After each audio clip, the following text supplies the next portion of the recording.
Ngayon naman po ay tatawagin natin si Deputy Speaker Marcoleta upang magpahayag para naman po sa mga side ng antay sa prangkisa ng ABS-CBN. Ang bagong crush ng bayan, Deputy Speaker Marcoleta, kayo na po ang magpapaliwanag. Maraming salamat po, Chairman Alvarez at Chairman Alvarado.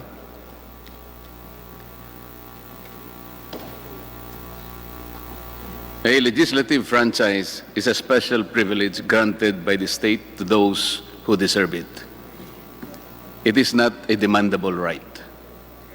A franchise is imbued with public interest. The grant comes with duties and responsibilities both to the people and to their government. ABS-CBN came before this joint committee with the burden to convince each one of us that it has consensuously and faithfully discharged those duties and responsibilities from the time it was granted the privilege to operate a broadcasting company under its previous franchise. Congress has the exclusive constitutional mandate to either grant or deny a franchise application.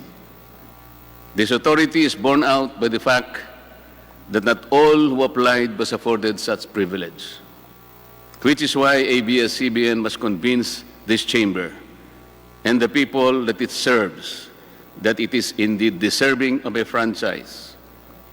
First, let's hear from Mr. Gaby Lopez III himself.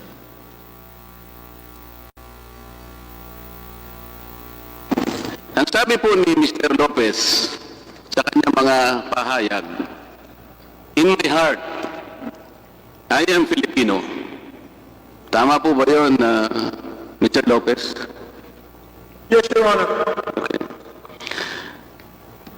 Madaling sabihin po kasi ito, Mr. Lopez. At kung hindi naman po dalawa ang puso ninyo, pwede ko bang itanong sa inyo, saan bahagi po ng dibdib ninyo ilalagay po si Uncle Sam? Mr. Lopez? Sa dibdib po. Ano po? Hindi po sa dibdib. Saan po? Dalawa lang po po. Isa lang ang puso ninyo. Kung hindi naman dalawa, ang tanong ko po, sa inyo ilalagay si Uncle Sam? Ang puso ko Pilipino. So, siguro ipapatupad ko lang.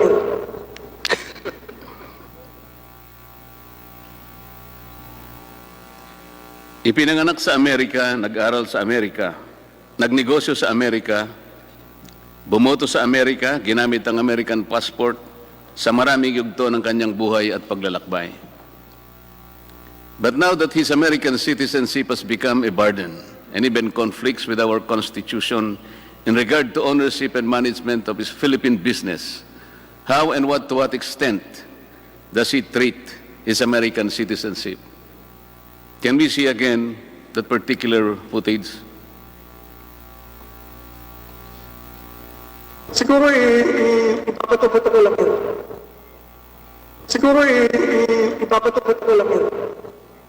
Ang sabi po niya, ibabato-bato ko na lang. That, ladies and gentlemen, is how best describe and reveal the posturing of ABS-CBN. It's not about service. It's about convenience, the advantage, and all the benefits that come with it. It's not about the Filipino people. It is all about itself, nothing more and nothing less.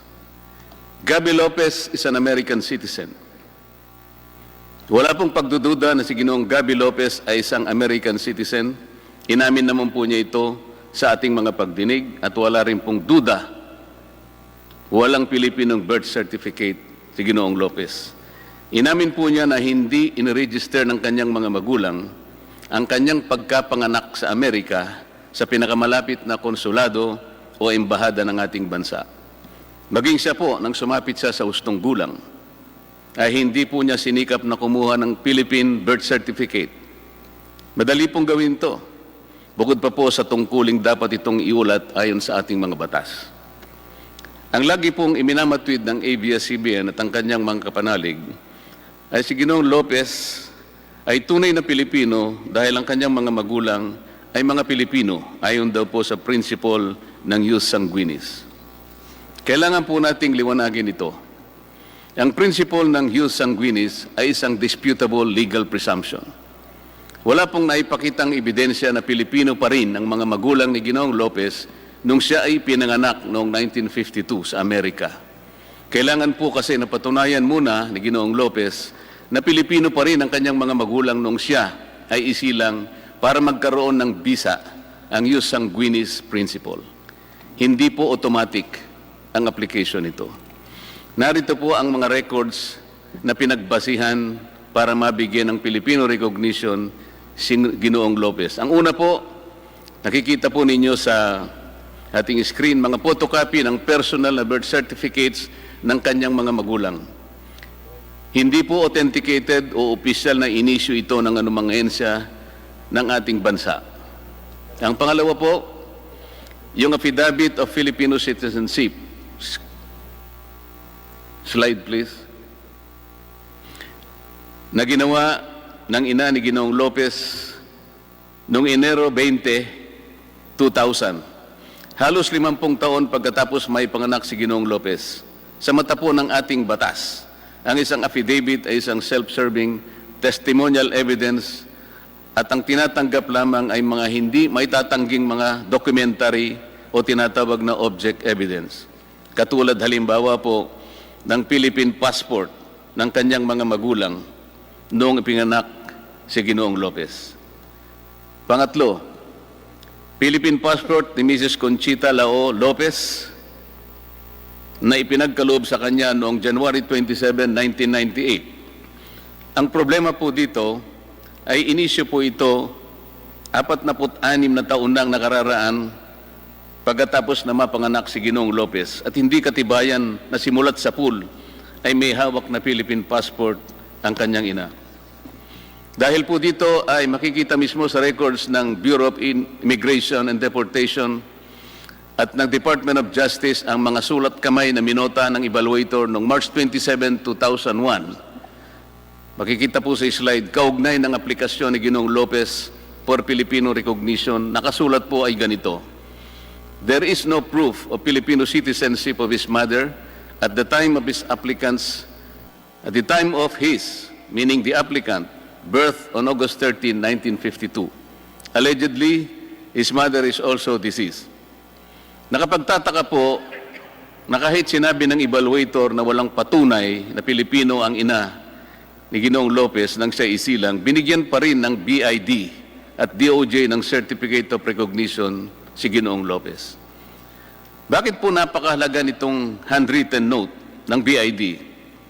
Because there is the likelihood that the parents of Mr. Gaby Lopez, particularly his father, had already been naturalized American citizens, or at the very least had categorically renounced their Filipino citizenship at the time of or even prior to the birth of Mr. Lopez in 1952. This also could be explained by why they did not report his birth to the nearest Philippine embassy or consulate in New York at the time. Without such evidence of Filipino citizenship of his parents at the time of his birth, the principle of jus sanguinis could not have benefited Mr. Lopez. At kahit natanggapin po namin na Pilipino rin si Ginoong Lopez, ay malaking problema pa rin ang kanyang pagiging Amerikano na walang puwang sa mahigpit na tagubilin ng ating saligang batas na nakasulat sa Section 11, Paragraph 1, Article 16 of the 1987 Constitution. Nasa slide po yan. Alam ko po na na-memorize na po yan ng ating mga mamamayan na nakatutok sa mga pagdinig na ginaganap natin. It must be emphasized, Mr. Chair, that contrary to ABS-CBN submission, it is not the view of the Securities and Exchange Commission that matters here. It is not the opinion of the Department of Justice that will prevail here, not even the Bureau of Immigration or other agencies. It is the will of Congress that should be accorded due respect, simply because it is Congress that has the sole and ultimate authority to grant or deny application of franchises. Philippine Depositary Receipts or PDRs.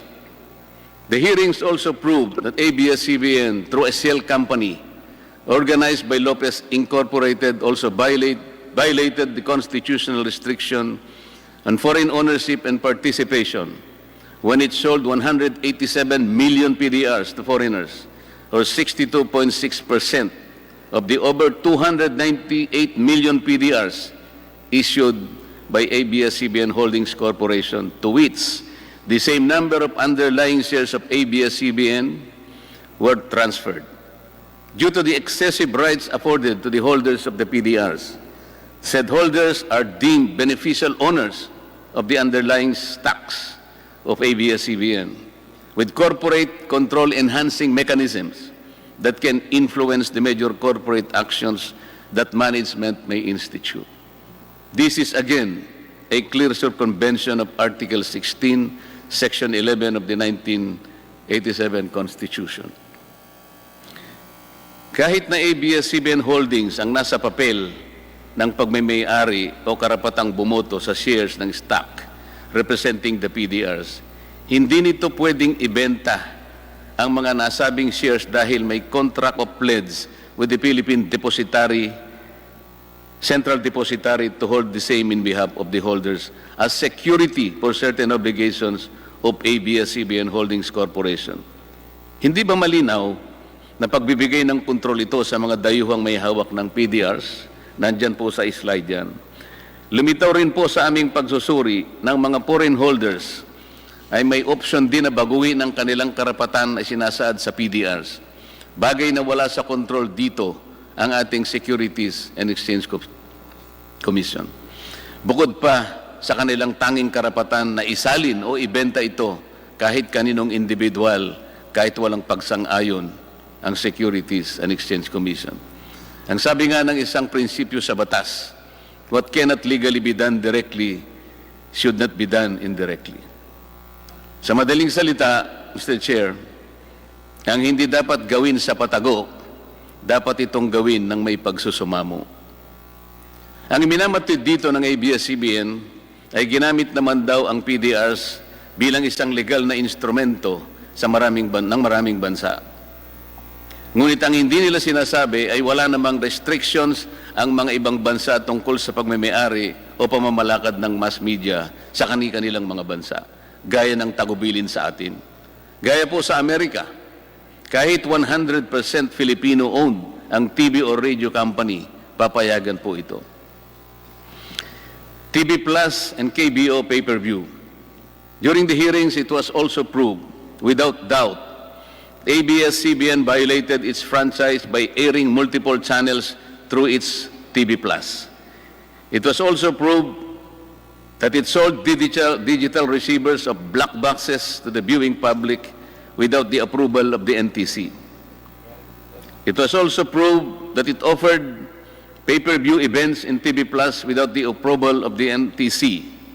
Pati nga po ang laban ni Senator Pacquiao at Mayweather na walang pahintulot mula sa NTC, pinalabas din na may bayad. Lahat po ng ito ay pinatunayan ng chairman o chairperson ng NTC nang tayo ay dumidinig sa mga bahaging ito. NTC itself confirmed that based on its existing regulations, ABS-CBN was not authorized to encrypt or lock non-paying public its TV Plus channels using its free-to-air frequency under its franchise. Nasa slide po yan.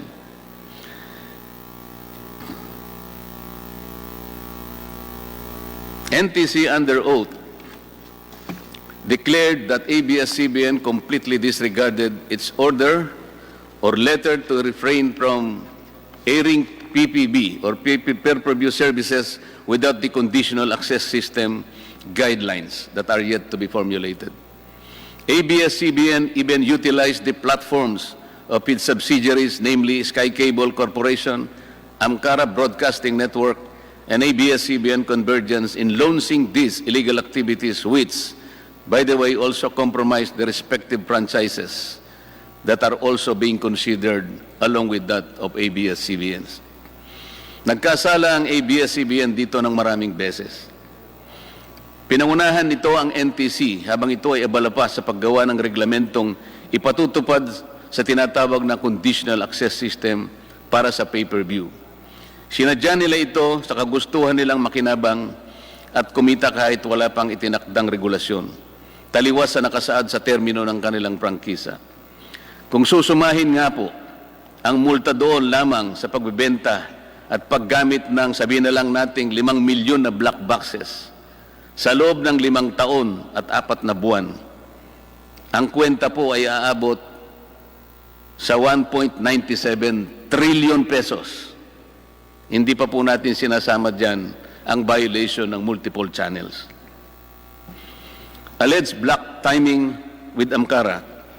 Ganito rin ang napatunayan na ginawa ng ABS-CBN nang gamitin nila ang Channel 43 para lumipat mula sa analog papunta sa digital system. Mula pa sa demonstration period na ibinigay ng NTC sa ABS-CBN na hanggang June 30, 2015 lamang, ito ay nagpatuloy sa pag-broadcast ng TV Plus at pay-per-view incidents hanggang ito ay umabot ng 5 taon at 4 na buwan.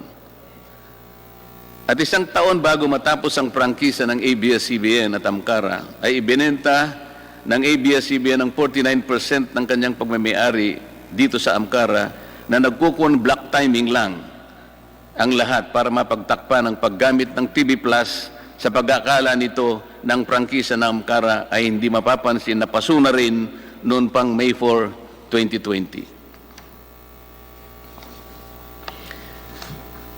Nabuko pa ang ABS-CBN ng mapatunayan sa pagdinig na hindi black time ang arrangement nila, kundi isang use of frac na ipinagbabawal po sa prangkisa. Ito po ay dahil sa pag-amin na rin ni Ginoong Karandang na halos 24 na taon ay ABS-CBN ang gumagamit ng kanilang frequency, gamit ang sariling logo, tauhan at pasilidad sa pag-ere ng kanilang programa. Pati nga ang kanilang transmitter na pinatunayan ng NTC at ni Ginoong Karandang na patuloy na ginagamit kahit sila ay may cease and desist order na tinanggap mula sa NTC noong May 5, 2020. Sa kabila po ng pagsiguro sa akin ni Ginoong Carlo Katigbak na sarado na ito dahil siya raw mismo ang nag-utos. Marami po ang makakasuhan ng perjury rito. For 24 hours a day, 7 days a week, for the past 24 years, ABS-CBN did broadcast all its shows through the Studio 23 frequency of AMCARA with only 3 hours sign-off. Nasa slide po yan. AMCARA has no shows of its own. It has no other client except ABS-CBN. This is use of frac, not black timing. And ABS-CBN and AMCARA have to face the legal consequences for this deliberate misrepresentation. At sa isang bahagi po ng pagdinig ay muli na naman po nilang tinangka ng ABS-CBN na palitawin na tuloy po ang usapan nila matapos ibenta na nito ang 49% sa pag-aari ng AMCARA. Nang tanungin ko po ang AMCARA kung papaano nila ito gagawin, samantalang mayroon ng petisyon sa NTC na pagtibayin ng deed of assignment ng AMCARA at Asian Multimedia and Production Company na kailang pinagkasunduan noon Marso 12, 2019, ay wala na pong naisagot si Ginoong Karandang at inamin na po niya lahat na napatunayan ng bahaging ito ng ating pagdinig. Ang Asian Multimedia ay pag-aari ni Ginoong Federico Garcia, isang retiradong opisyal ng ABS-CBN. This surreptitious use of AMCARA as an artifice demonstrates a familiar pattern, Mr. Chair. Ibinabato-bato na lang ang pagtitiwala ng sambayan ng Pilipino. ABS-CBN is more observing itself, its benefit, and all the perks that go with it. ABS-CBN's doubtful title to their properties. Hindi lang po ang Filipino citizenship ni Ginoong Lopez ang kaduda-duda. Maging ang mga titulo ng ABS-CBN sa mga pag-aaring biglang naibalik sa kanila pagkatapos ng EDSA Revolution ay kaduda-duda rin.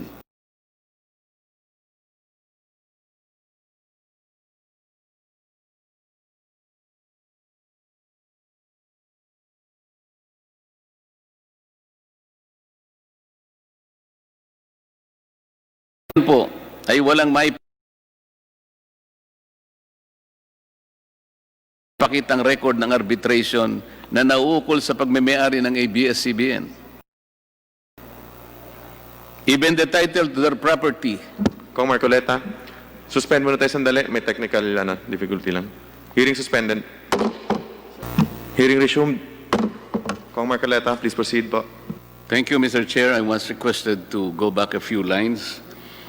I'll start with alleged black time with Amcara.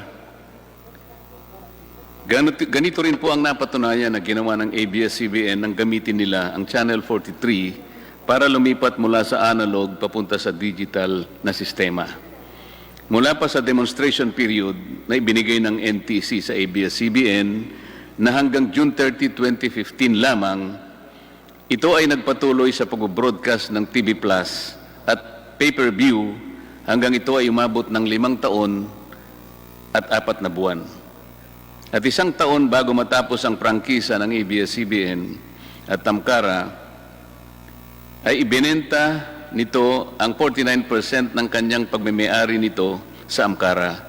At nagkunmang na black timing lang ang lahat para mapagtakpan ang paggamit ng TV Plus sa pag-akala nito na ang prangkisa ng Amcara ay hindi na mapapansin na paso na rin noon pang Mayo 4, 2020. Nabuko pa ang ABS-CBN ng mapatunayan sa pagdinig na hindi black time ang arrangement nila, kundi isang use of rock na ipinagbabawal po sa prangkisa. Ito po ay dahil sa pag-amin na rin ni Ginoong Karandang na sa halos 24 na taon ng ABS-CBN ang gumagamit sa kanilang frequency, gamit ang sariling logo, tauhan, pasilidad sa pag-ere ng kanilang programa. Pati nga ang kanilang transmitter na pinatunayan ng NTC at ng Ginoong Karandang na patuloy na ginamit kahit sila ay merong cease and desist order na tinanggap mula sa NTC noong Mayo 5, 2020 sa kabila ng pagsisiguro sa akin ni Ginoong Carlo Katigbak na sarado na ito dahil siya raw mismo ang nag-utos nito. Kaya marami po siguro ang makakasuhan ng perjury dito. For 24 hours a day, 7 days a week,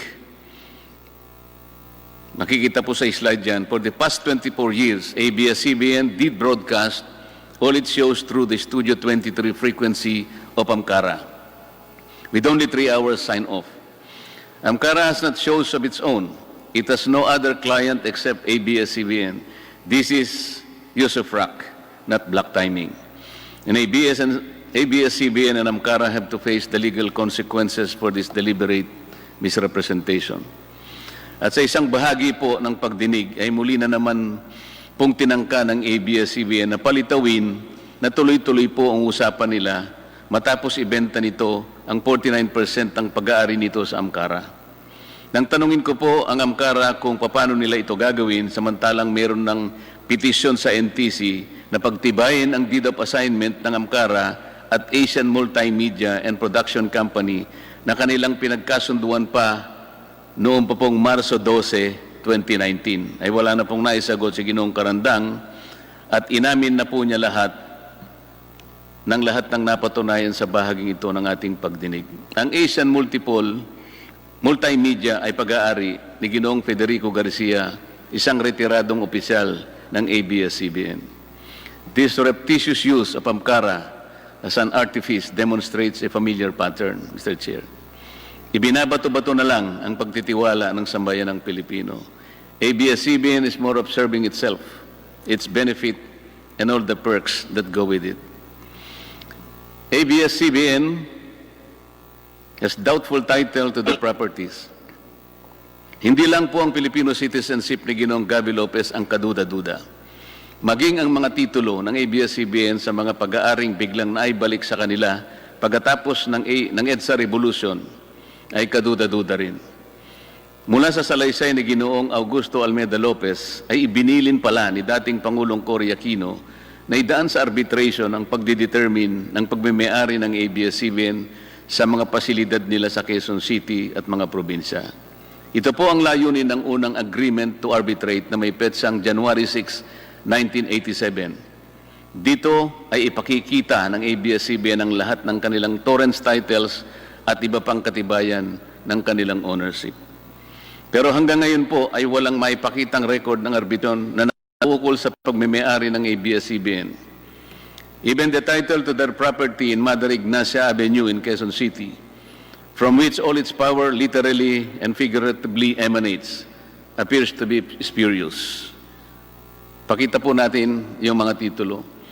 Yung una pong titulo ay ito po yung binigay sa atin, Mr. Chair, na Xerox copy. Sa bandang ibaba po niyan, makikita po ninyo ang titulo ng pinagkunan ng kanilang sariling titulo. Yung nasa kanan naman, yan po yung nasa pag-iingat ng Register of Deeds. Makikita po sa dalawang titulo na yan, parehong-pareho, na yan po ay owner's duplicate certificate. Hindi po makita sapagkat wala sa vault ng Registry of Deeds ng Quezon City yung original title. Kasi po kung pupunta kayo doon para humingi ng electronic copy ng original title, yun po ay makikita ninyo at madidistingue sapagkat ang original title, nakasulat sa left margin nito yung salitang original title. Pakita po nyo yung dalawang titulo. Yan pong dalawang nakikita nyong titulo, yung bandang kaliwa, yan po yung pinagmulan na titulo ng ABS-CBN, yung TCT number 110731. Magtataka po kayo dyan pag sinuri ninyo, ibang lugar po ang nakalagay dyan, parang Bagong Nayon, Quezon City, at ang kanyang area ay 42 square meters, hindi po 44,000 plus square meters na nandun sa kanilang titulo. Yan naman pong nasa kanan, Mr. Chair, yun po ang kakambal na numero ng titulo ng ABS-CBN. Meron din silang titulo 125702. Sa makatuwid, dalawang titulo pong magkamuka, magkapareho. Yung isa po ay ibang lugar na naman, pero yan ay 400 square meters lang. Ang nakakapag-intriga pa po dyan, Mr. Chair, meron pong minota na nakalagay for provisional registration. Pero 53 taon nang nakararaan, hindi naman po nila makita o hindi maipakita sa atin yung kopya ng petition for registration. Ang katibayan na maaring wala pong ganun, sapagkat hindi man lang naka-annotate do sa likod ng titulo na dapat sana ay naka-annotate po yung petition for registration sa likod ng titulo.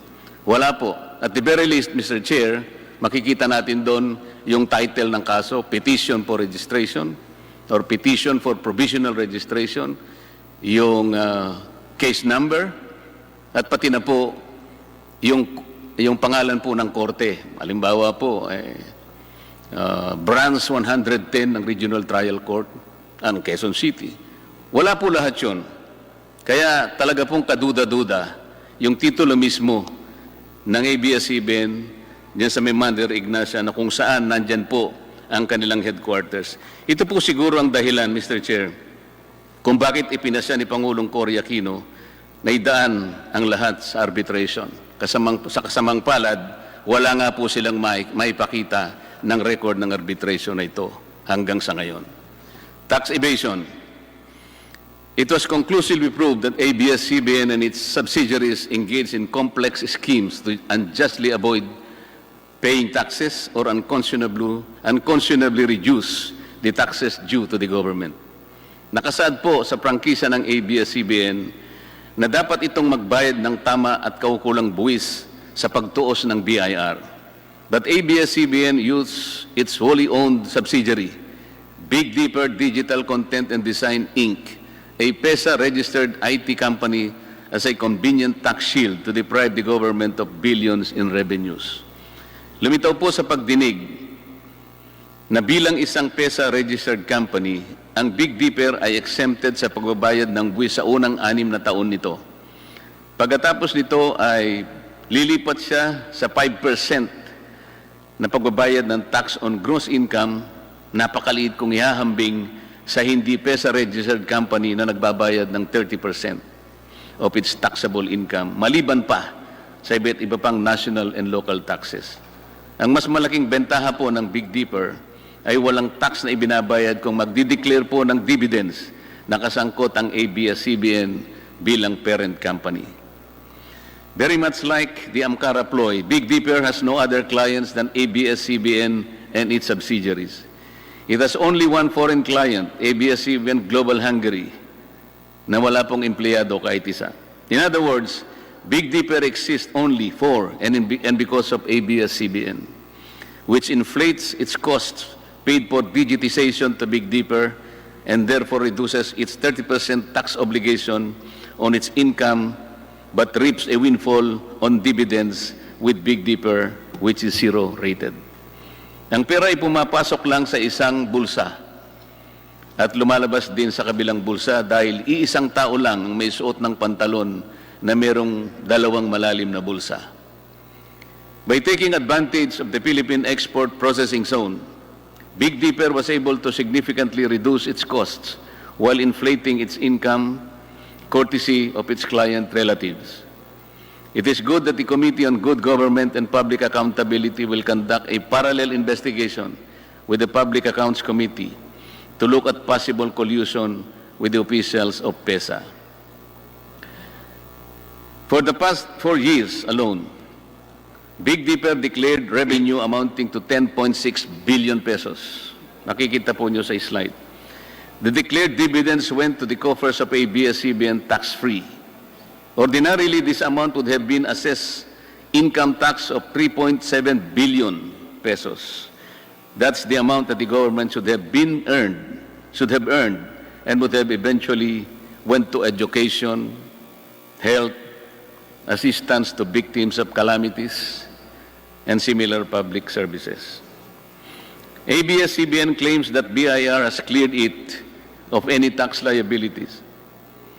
But the same agency also clarified that the tax clearance is issued not to mean that ABS-CBN has no other liabilities, or that when fraud is detected, it is already immune for further investigation. Hindi po. Kapag nakatuklas po sila ng fraud, maaari pa rin silang investigahan kahit na meron silang tax clearance. The BIR Regional Director, in fact, signified his intention to look into the operations of Big Dipper in the light of the revealing pieces of evidence that were elicited during the hearings. Bakit nga po ang GMA7 na hindi naman kasing laki o yaman kaya ng ABS-CBN ay nakapagbabayad ng lampas sa 1 bilyong piso kada taon? Samantalang ang ABS-CBN matapos makilatis ng mga dokumentong kanilang isinumite ay nakapagbayad lamang ng halos kalahating bilyon lamang sa loob ng 3 taon. Nasa slide po yan. 2016, 2017, and 2018. Bakit naman kailangang tipirin ang gobyerno samantalang ito ang nagkaloob ng pribilehyo ng prangkisa? Sa isa nga pong kaso na nabanggit sa pagdinig, ay 2.5 billion pesos ang dapat nilang bayaran mula sa pagtaya ng BIR. Napatunayan po na matapos ang compromise settlement, ang ABS-CBN po ay nagbayad lamang ng 152 million, katumbas po ng higit sa 3% na kanilang dapat bayaran.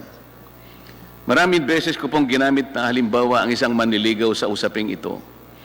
Dahil sa kanyang paghahangad na makuha ang kamay o pagsang-ayon ng kanyang sinusuyo, pati nga buwan at mga tala ay kanyang susungkitin. Isang pribilehyo kasi na makamit mo ang kanyang pagsang-ayon. Ang prangkisa ay isa ring pribilehyo, Mr. Chair. Pagkatapos na kayo ay sagutin ng Estado at gawaran ng ABS-CBN ng prangkisa noong 1995, bakit naman ganito ang pagtrato nila sa gobyerno? Halos ayaw na nilang magbayad ng buwis. Ito ba ang in the service of the Filipino o in this service of the Filipino? Unfair labor practice. The proceedings eloquently bared it all. ABS-CBN violated the rights of its own workers. It has denied them their just share in production as required by the Constitution. It committed unfair labor practices that consistently denied its employees security of tenure and benefits that come with regular employment. Ang turing pa naman nila sa kapamilya nila ang mga ito. Ito po ba ang pinatunayan? Ito po ang pinatunayan sa pagdinig ng mga taong naghayag ng hinanakit na naglingkod sa kanila ng tapat sa mahabang panahon. Napatunayan din natin na sadyang nililito ng ABS-CBN ang publiko nang sabihin nito na lampas sa 11,000 ang mga empleyado nito nang masusing tingnan ang mga papeles galing sa mga ahensya ng ating pamahalaan tulad ng BIR, PhilHealth, SSS, Home Development Fund at Employment Compensation Commission. Ang regular na manggagawa ng ABS-CBN ay halos ikatlong bahagi lamang. At ang karamihan ay tinrato na independent contractors, talents, project workers at contractuals kahit pang regular na empleyo ang kanilang normal na gawain. Ipinagmalaki ng ABS-CBN ang halos 14 na benepisyo na tinatanggap ng kanilang talents, project workers or contractuals. Pero ang pinakamabuti, ang pinakamahalagang benepisyo, ang pagiging regular ay tahasan naman nilang ipinagkait sa kanila. It was established that ABS-CBN, and contrary to the endeared kapamilya treatment to its workers, showed a pattern of systemic denial from its deserving workers the benefit of regularization. Time and again, the Supreme Court ruled in favor of the aggrieved workers who were deemed employees given the basic test that what they do is within the network's control, as it is desirable and necessary to the business of ABS-CBN. How can ABS-CBN reconcile the fact that people serve it for 10, 15, and even 20 years and still claim that they are not performing work necessary and desirable to its business? Paano po sila mamamalagi ng ganong katagal kung hindi naman kailangan ng kanilang paglilingkod? Isn't it that their length of service alone speak much of their loyalty, their competence, and their adherence to the kapamilya sense of belonging? Ibinabato-bato na lang ba ninyo kung saan-saan ang kapakanan ng inyong mga kawani? Gaya po ng sinabi ko na, ABS-CBN should have led the example that charity begins at home. Total bilyon-bilyon naman ang kinikita ninyo taon-taon at bilyon-bilyon din naman ang natitipid sa pagbabayad ng buwis. Hindi pa ba ninyo kayang totohanin na maging kapamilya ninyo ang mga manggagawang ito alang-alang man lang sa katuwiran na nakasama ninyo sila at napakinabangan sa mahabang panahon? Ngayon, ginagamit na naman sila ng ABS-CBN sa dahilan para bigyan sila ng bagong prangkisa. Hindi lamang po sila, pati ang mga kababayan nating pinasasaya nila. Kanina lang po ay nakita natin muli ang kanilang isa-isang paghibik na kung isasara ang ABS-CBN, kawawa na sila ng tagatangkilik, tagatulong, tagapagbigay ng pag-asa, tagapagbigay ng kapanalig nila sa bawat yugto ng kanilang buhay. Nakita po natin lahat yun. Pero ang palagi nating sinasabi, magagawa naman po yan ng ABS-CBN sapagkat yan ang pinakamalaki na broadcasting industry sa ating bansa. Magagawa naman niya yan sapagkat yan ang tungkulin niya talaga kung bakit siya kumuha ng prangkisa. Pero mas lalo niyang magagawa, Mr. Chair, na sumunod sila sa batas habang ginagawa nila ang kanilang tungkulin.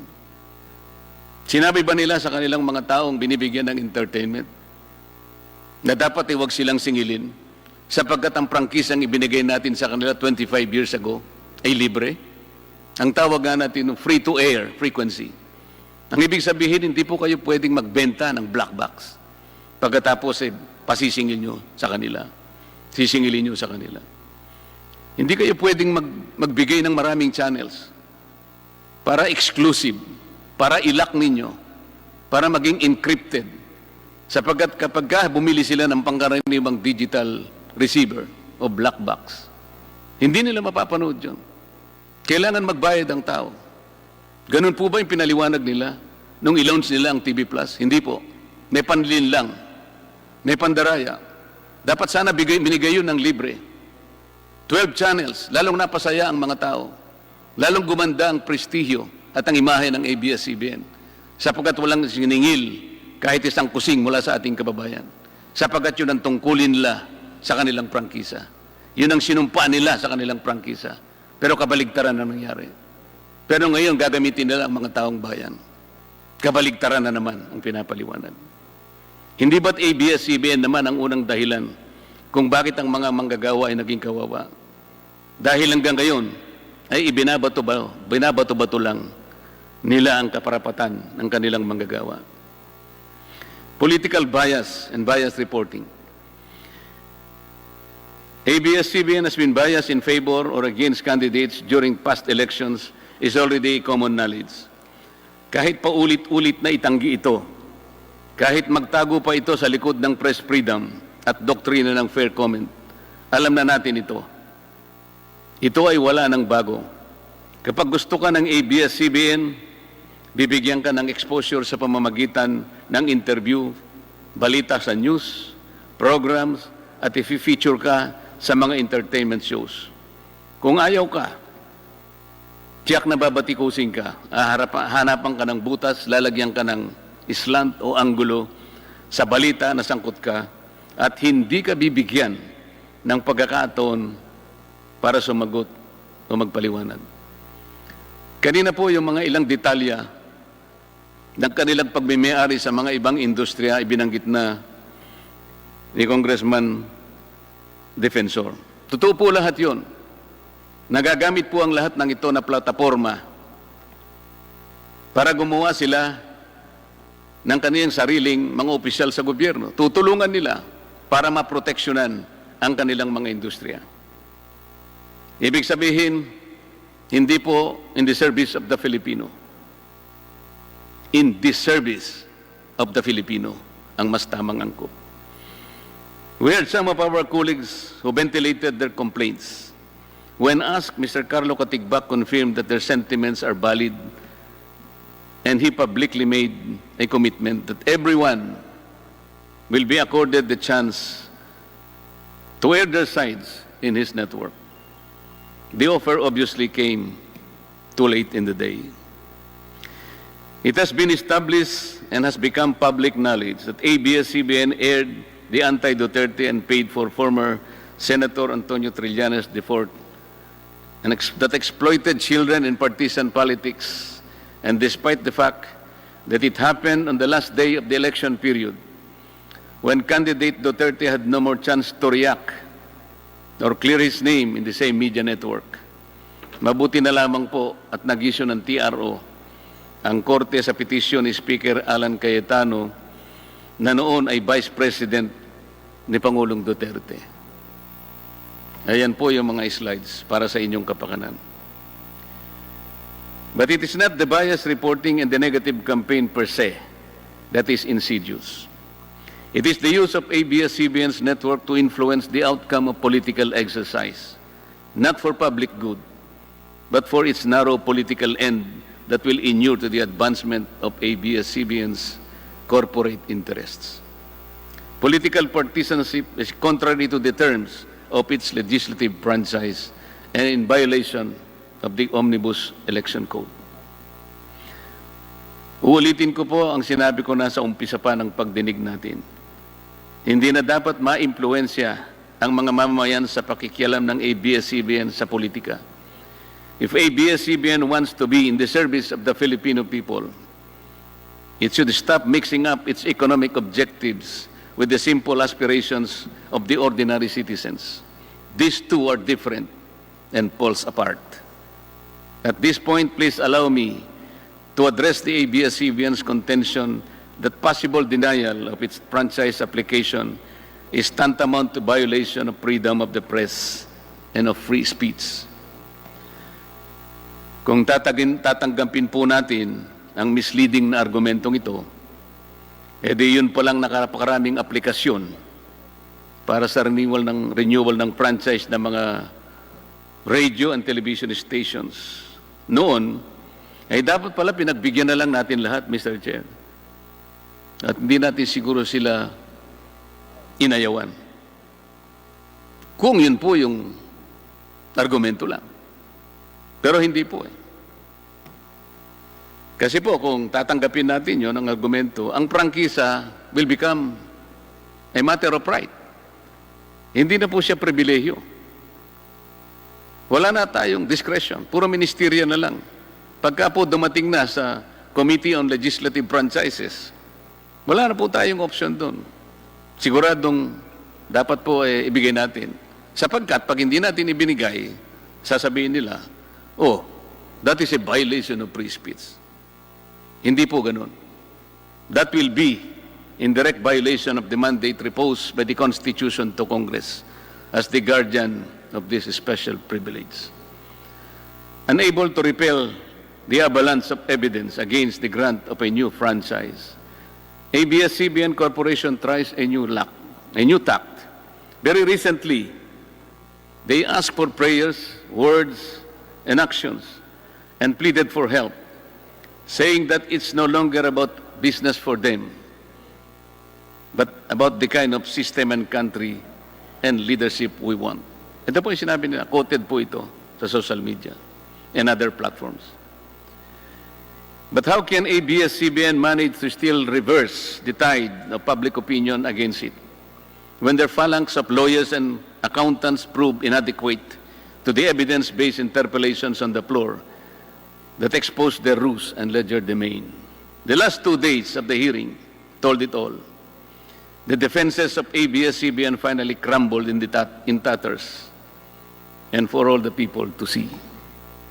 The irony is ABS-CBN's appeal to flood, I will quote this again, to flood social media pages with positive stories about ABS-CBN. Apparently, the network, Mr. Chair, is the only one left to believe in the rectitude of its cause or the lack of it. Mr. Chair, maybe they are living in a parallel universe. It is like the proverbial ostrich that buried its head in the sand, but exposed its whole body for all people to see. This is the pitiful state of a broadcasting company which believed that it was invincible for so long a time, and it is above the law. It is high time that the sovereignty of the airways be restored to the people, the ones who will finally decide to whom and when to grant this special privilege called franchise. Mr. Chair, gusto ko pong pasalamatan bago ko magtapos si Enrique Hill at Lisa Soberano sa pagbati at pamanhik na ipinaabot nila sa aming mag-asawa. Naramdaman ko ang kanilang katapatan. Sana po ganun ang ABS-CBN. Sa kanilang dalawa, alam ko na mauunawaan nila na ito po ay tawag lang ng tungkulin. At hinahangad ko ang higit na tagumpay para sa kanila sa mga darating na panahon. Let me end with a popular movie clip from an on-screen and off-screen hero that had captured the hearts of millions of Filipinos to sum up the comprehensive, impartial, and open proceedings implored by the Speaker of the House, Alan Peter Cayetano, in regard to the franchise application of ABS-CBN.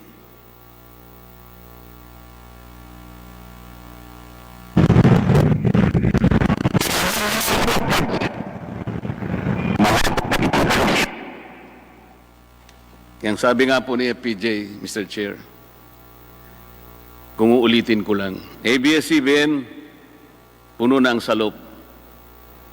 Dapat ka ng kalusin. Maraming salamat po.